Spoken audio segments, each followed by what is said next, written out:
apa yang disampaikan tadi oleh Ustadz Hosinuddin tentang breaking news, ya kan, yaitu Sylvester akan segera diplester. Itu tanda-tanda kemenangan kita. Keyakinan ini, informasi ini, pengumuman ini menjadi catatan penting bahwa tidak ada orang besar dan tidak ada biaya besar yang kita gunakan untuk proses perjuangan menegakkan kebenaran, kejujuran, keadilan berkaitan dengan usaha membongkar dari kepalsuan ijazah Joko Widodo.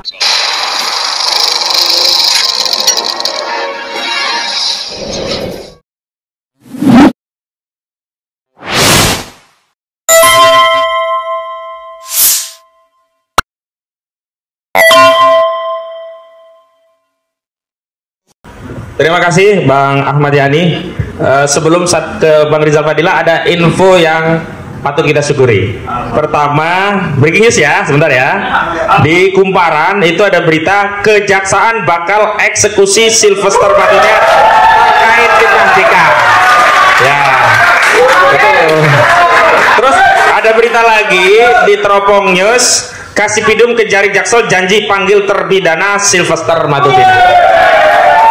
Ya, itu yang intinya mau dieksekusi, tapi tetap sebelum benar-benar masuk penjara, jadi kita tidak akan diam ya. Baik, kepada Bang Rizal Fadila, kami persilakan. Terima kasih. Assalamualaikum warahmatullahi wabarakatuh. Pak Petrus Celestianus, koordinator tim litigasi, Pak Amar Hosinuddin, koordinator tim non litigasi, para advokat, tim advokasi anti kriminalisasi, akademisi dan aktivis, serta para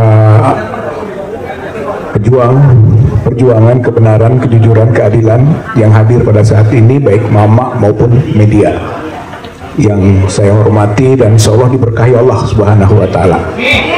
Yang pertama, ini adalah memang suasana perang. Beberapa waktu yang lalu kita adakan deklarasi perang semesta, gitu ya. Perang semesta antara mereka yang berada di jalur kebenaran, kejujuran, keadilan, dan mereka yang berada dalam kecurangan, keculasan, dan kezaliman, gitu ya, kebohongan. Perang kita sekarang perang hukum.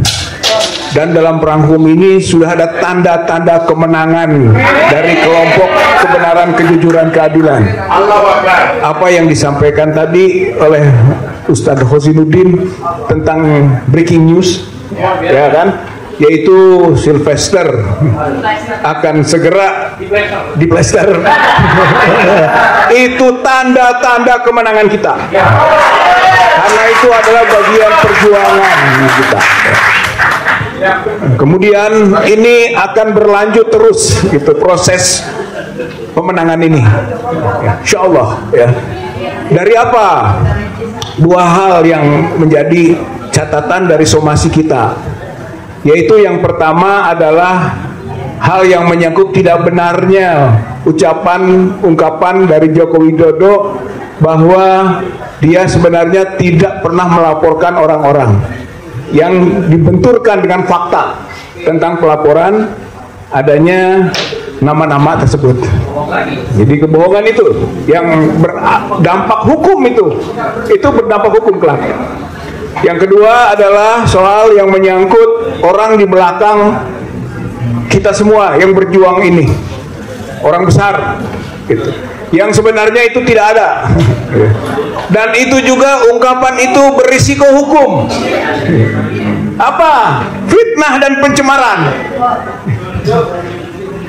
Ada fitnah pencemaran kepada mungkin kita yang telah terlapor, yang itu akan menjadi bahan buat kita untuk melaporkan balik. Pencemaran dan fitnah, saya kira ini modal kuat hukum untuk memukul dan mengalahkan. Kemudian juga yang dicemarkan, yang disebut-sebut orang besar di belakangnya, ada inisial biru, gitu kan, ada inisial yang lain-lain, yang kemudian telah menimbulkan reaksi. Saya kira itu pun tercemarkan dan terfitnah. Dan yang ketiga, yang tercemarkan dan terfitnah polisi. Bagaimana mereka itu memproses atas dasar laporan, ya, pengaduan, telah delik aduan dengan nama-nama diproses. Tiba-tiba sekarang dinyatakan tidak pernah menyebut nama-nama. Berarti difitnah, dicemarkan kepolisian. Bahkan konsekuensi hukumnya bagi pihak kepolisian Polda Metro itu sekarang harus menghentikan penyidikan, karena ini sudah naik proses hukum ke penyidikan, maka dihentikan penyidikan. SP3 ini konsekuensi hukum dari ucapan Joko Widodo. Nggak bisa tidak, harus dihentikan penyidikan. Itu poin pentingnya, itu ya, dalam kaitan dengan fitnah atau pencemaran kepada pihak kepolisian. Nah, mengenai kita sudah jelaslah terlapor ataupun TPUA atau kita semua itu nggak ada itu bohir-bohiran, nggak ada. Bohir dari mana, gitu kan? Semua ini mandiri. Termasuk berangkat Solo, berangkat Jogja, itu mandiri, udunan. Bukan sama sekali kita tidak punya duit, punya, tapi untuk biaya urunan. Semua bisa dijalankan. Intinya, gitu kan, bahwa itu tidak benar. Ini penting sebagai catatan. Dan ini diumumkan saat ini sebagai prinsipal, sebagai orang yang terlibat dalam proses dari awal. Maka keyakinan ini, informasi ini, pengumuman ini menjadi catatan penting bahwa tidak ada orang besar dan tidak ada biaya besar yang kita gunakan untuk proses perjuangan menegakkan kebenaran, kejujuran, keadilan berkaitan dengan usaha membongkar dari kepalsuan ijazah Joko Widodo.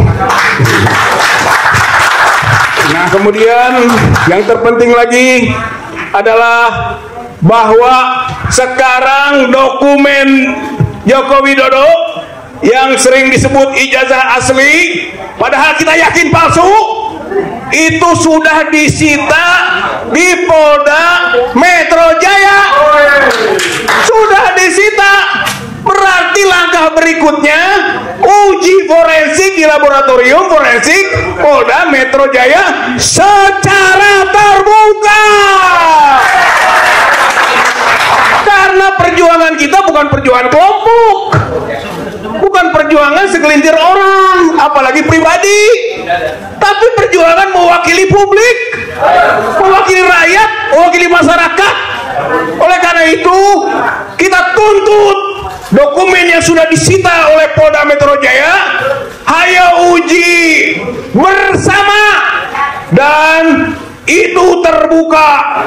Ini penting karena kasus ijazah palsu Joko Widodo bukan kasus kecil, ini kasus besar, ini kasus menyangkut kepentingan umum dan kasus yang bisa menjadi penipuan terhadap rakyat, masyarakat, bangsa dan negara ini. Karena Joko Widodo seorang presiden, seorang gubernur dulunya, seorang wali kota, artinya bukan orang biasa. Dia telah menipu rakyat Indonesia. Oleh karena itu kondisi khusus ini buktikan dengan buka uji forensik, laboratorium forensik di Polda Metro Jaya, sehingga masyarakat bisa melihat bahwa tuduhan kita bukan main-main. Kita yakin kalau dibuka itu terbukti ijazah Joko Widodo, skripsi Joko Widodo itu palsu.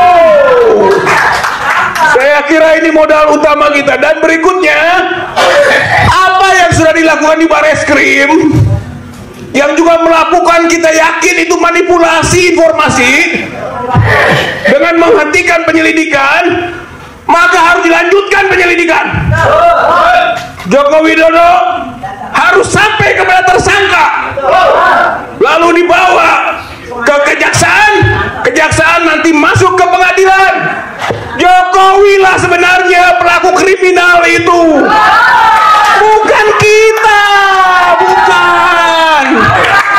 Kita ini dikriminalisasi. Pelaku pelaku kriminalnya Joko Widodo. Oleh karena itu kita desak bersama Bareskrim, jangan berhenti, dan kita tidak akan terima penghentian penyelidikan itu.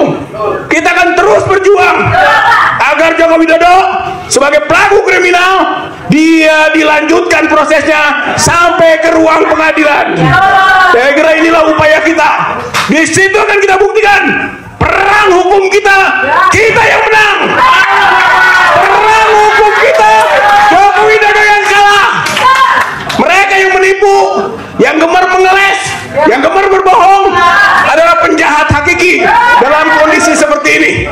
Ayo berjuang bersama kita untuk sampai kepada pembuktian Joko Widodo itu patut menjadi tersangka, terdakwa, terpidana pada ujungnya. Terima kasih atas perhatiannya. Mudah-mudahan Allah Subhanahu wa taala menurunkan pertolongan kepada kita sekalian, membuktikan bahwa mereka yang berjuang di jalan Allah akan dimenangkan. Waladina jahadu fina lanahdiyanahum subulana. Barang siapa yang berjuang di jalan kami akan beri pertolongan dan buka jalan-jalan kebenarannya. Terima kasih. Assalamualaikum warahmatullahi wabarakatuh.